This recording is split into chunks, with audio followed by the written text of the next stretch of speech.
Hi everyone, I'm Hi-C, and I like Tokusatsu, but I'm really bad with keeping up with news, so here's a bunch of small things I wanted to talk about. Shin Ultraman has announced a whole bunch of theatrical releases outside of Japan, but unfortunately Europe, North America, and South America have all been left out of theatrical releases. So at least for now, the full big screen experience is just not available for those audiences. And it's a real shame because I was able to see Shin Ultraman at the New York Asian Film Festival, and you can check out the mostly spoiler-free review wherever that's popping up right now. In Blu-ray news, Space Sherif Gavan is heading for a release by DiscoTek. Announced at this year's Otakon, one of the largest US otaku conventions and just so happens to be my favorite local convention. DiscoTek announced that they'll have a new sub-brand called Toku Time. And while I'm super excited to hear that, if you've been around Tokusatsu on YouTube for any significant amount of time, there's already a channel with that name and it makes me really uneasy to see them using it. So fingers crossed that doesn't cause any legal disputes. DiscoTek has had a lot of cool releases from older Tokusatsu and anime, so I'm really excited to see them go all in on Tokusatsu. I love Tokusatsu from all eras, but there's a special place in my heart for Showa era Tokusatsu.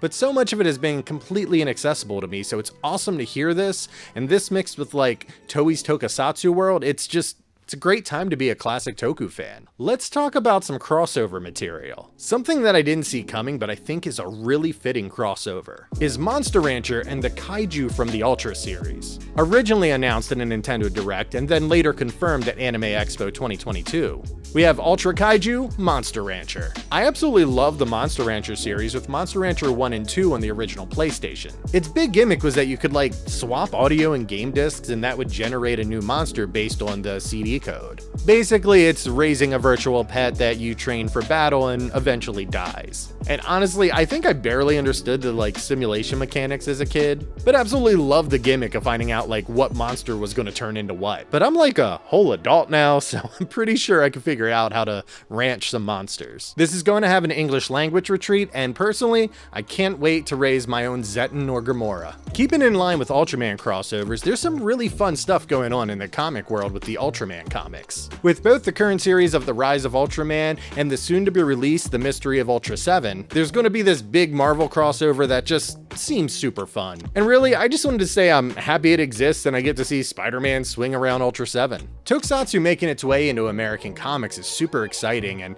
I'm really curious about the Kamen Rider 01 comic. The synopsis sounds pretty similar to the 01 TV show, and I'm really interested to see if they're going to be daring with the story and go off track, and I think once we have like a full arc, we'll really see. The Toei Tokusatsu Fan Club. If you're like me and you felt like you were living under a rock as this program was being launched, this is a premium paid subscription service by Toei, where you can stream an ocean of content from Kamen Rider, Super Sentai, and Metal Heroes. Also included are like movie specials, cast interviews, and some of the stage plays. And more importantly, spin-off fan-only shows. The one that caught my eye was this Kamen Rider Revice spin-off, Kamen Rider Jean and Kamen Rider Agularia Girls Remix. Girls Remix looks to have a bunch of female Kamen Riders like Poppy and Valkyrie. Personally, I love having a gender-varied cast, and it's a trend I've seen in Kamen Rider more and more. I think Girls Remix will help ensure that we'll keep seeing that in Kamen Rider and these spin-off shows. Plus, I love Kamen Rider Jean, and I'm just happy to spend more time with that character. Fuuto PI, the Kamen Rider W anime sequel series, is currently releasing, and so far I've seen the first 2 episodes, and I plan to continue watching weekly. So far, it's been exactly what I wanted it to be, and maybe even a little more. Even seeing things like the opening corkboard that catch you up with the previous episode is just a wave of nostalgia. But mixed in with seeing the excitement of something new with these characters. These characters are a little different from the show proper, but I think that's a good thing as it lends itself better to the anime series. I never read the Fuuto PI manga, but maybe I will once the anime concludes. But I've just loved being back at the Narumi Detective Agency feeling like I'm hanging out with old friends. The show has been so newcomer friendly. Not going into great detail about the Tokusatsu show, but giving you just enough so you have an idea of what memories and dopants are, while they give you a new mystery to unravel. Shotaro is played a little bit more serious, and that's something that I always really wanted out of the original series.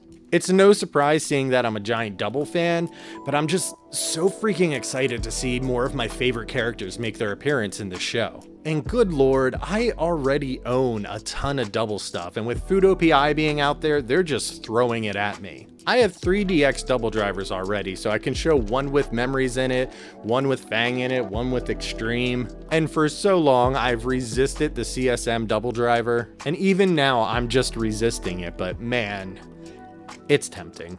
But it's not all gold, and I don't think I'm going to get a chance to mention this anywhere else, but there are these Kamen Rider phone cases. When I first saw it, I just couldn't help but think, how is this thing going in your pocket? And then someone said, no, you gotta hang it from your belt so it looks like the double driver is on your belt. I'm not saying this thing is like altogether terrible, but like looking at it fold out, it's just, why?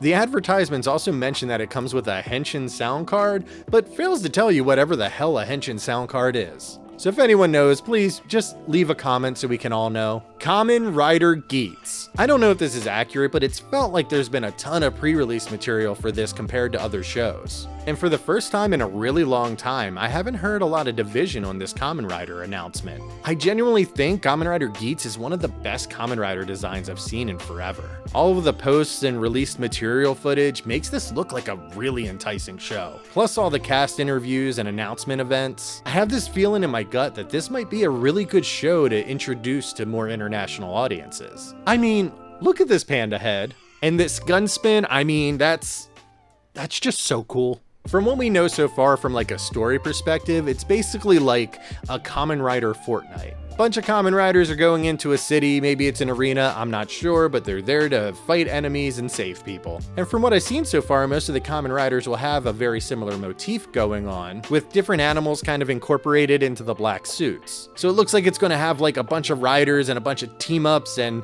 that's just been like some of my favorite trends in Kamen Rider recently. So I think the design and the basic setup of the show sounds really cool on paper, but I'm trying so hard not to like map out my own story plot so that I'm not disappointing myself when it doesn't do the thing I thought I wanted it to, and instead let myself take the show in the way it was designed to be shown. One of the things about Geats that I don't think I love is the Henshin gimmicks. It looks like they're all inspired by past riders. I don't think it's a bad thing, but there was a certain point when Ultraman felt like all it did is incorporate past Ultramen. I think this can be cool as an homage, but I've been seeing it more and more in Kamen Rider. And I just can't help but feel like it weakens the overall identity by leaning on the lineage of what Kamen Rider is. I like every show feeling like it's its own thing, and when I see these little homages and devices and things that look like other Kamen Rider series, it feels like it strips it of its own agency. And this is a my opinion thing and maybe just something weird with my brain, but things like this, even in Ultraman, make me feel a little bit alienated at times. I start feeling like if I don't know what that rider is, then I'm already behind and I'm gonna be missing some big part of the show. And it gives me this deep feeling like, why bother even watching it, and then I just turn it off. And it's totally fair if I'm the minority with that opinion, but a lot of what I use to judge a show is how accessible will this show be for somebody who is just getting into Tokusatsu. I mean, I'm long past the point of not knowing what other Kamen Riders are, even if I haven't seen that particular series. I've picked up enough by just being around the franchise, but I worry about people who might just stumble across Kamen Rider Geats and feel alienated and just don't watch the show. But that's how I feel, and I'd love to know how you feel, so feel free to leave a comment telling me I have a mutant brain or something. But all in all, I don't think I've ever been this excited for a new Kamen Rider series. It has cool suits, a cool plot, and a pretty good pre-release marketing. Kamen Rider Geats is coming in hot, and we only have a few weeks until we fully get to see what it has in store for us. I'm High C, and I hope you keep watching.